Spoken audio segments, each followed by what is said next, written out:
नमस्कार साथियों, आज मैं विश्व भूगोल में भूकंपों के बारे में कुछ बताने जा रहा हूँ। पृथ्वी के भूपटल में होने वाला कंपन भूकंप है।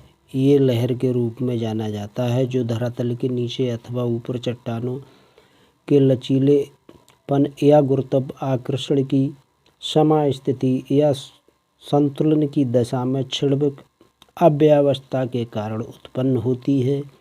ये भूपटल में असंतुलन की दशा में परिचायक होता है तथा ये धरातल से विनाशकारी प्रभावों का जनक भी है।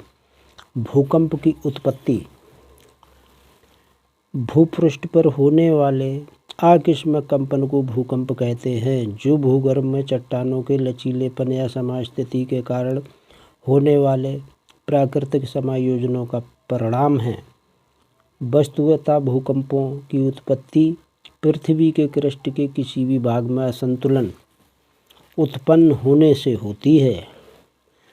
पृथ्वी की क्रस्ट में असंतुलन तथा अव्यवस्था कई कारणों से उत्पन्न होती है, जिसके लिए प्राकृतिक तथा मानवीय दोनों कारक जिम्मेदार होते हैं। प्राकृतिक कारकों में प्रमुख हैं ज्वालामुखी उद्भेदन द्वारा विवर्तनिक अस्थिरता, भ्रंशन एवं बलन द्वारा उत्संबलन तथा असंबलन द्वारा प्लेट संचलन द्वारा आदि। मानव निर्मित कारकों में विवर्तनी के रूप से अस्थिर क्षेत्रों में सड़कों, बांधों, विशाल जलाशयों के निर्माण तथा परमाणु परीक्षण आदि हैं। जैसे कोयना डैम को लातूर के भूकंप के साथ जोड़ा जाता है। हाल ही में प्लेट विवर्तन सिद्धांत के माध्यम से भूकंप के उत्पन्न होने के संपूर्ण प्रक्रिया की भलीभांति व्याख्या संभव हो सकी है। प्लेट विवर्तन के सिद्धांत के अनुसार पृथ्वी के क्रस्ट की रचना 6 प्रमुख प्लेटों से हुई है। इनके अलावा 20 गौण यानी छोटी प्लेटें भी हैं। पृथ्वी के अंतराल में उत्पन्न होने वाले तापीय संवहन तरंगों से प्रेरित होकर ये प्लेटें एक दूसरे के संदर्भ में सदा गतिशील होती रहती हैं। परिणामतः ये या तो एक दूसरे से टकराती हैं या एक दूसरे से दूर जाती हैं। दोनों ही स्थितियों में भूकंप का कंपन महसूस होता है। समस्त विवर्तनिक घटनाएं इन प्लेटों के किनारों के सहारे घटित होती हैं। भूकंप की तीव्रता को मापने पर प्राय रिएक्टर पैमाने पर किया जाता है। जिस स्थान से भूकंप तरंगें उत्पन्न होती हैं उसे भूकंप मूल कहते हैं। भूकंप केंद्र के लंबवत ठीक धरती की सतह पर जहां सबसे पहले भूकंप लहरों का अनुभव किया जाता है उसे भूकंप केंद्र कहते हैं। भूकंप केंद्र पर भूकंप का कंपन सर्वाधिक तीव्र होता है तथा भूकंप केंद्र से बढ़ती दूरी के साथ साथ इसके प्रभाव क्रमशः घटता जाता है। भूकंप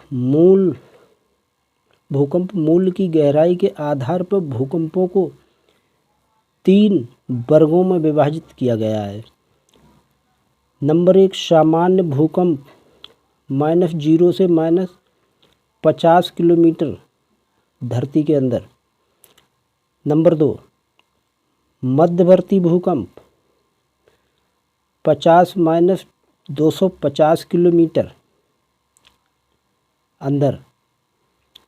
नंबर 3 पाताली भूकंप 250-700 किलोमीटर। सामान्य रूप से पाताली भूकंप बहुत कम देखने को मिलते हैं।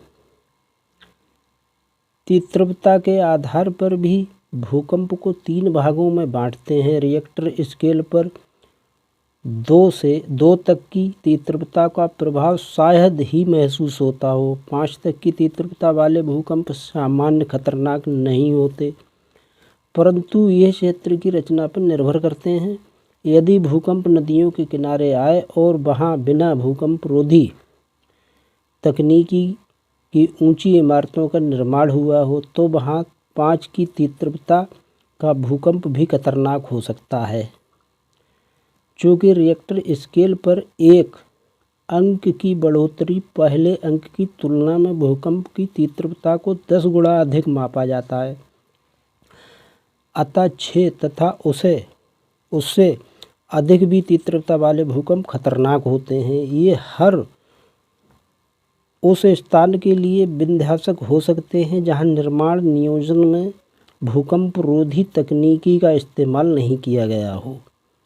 यथा जापान ने अपने निर्माण कार्यों में व्यापक पैमाने पर भूकंप रोधी तकनीकों का इस्तेमाल किया है तथा हल्के निर्माण को ज़्यादा महत्व दिया है, तो वहीं 7 से अधिक तीव्रता को आसानी से झेल लेता है।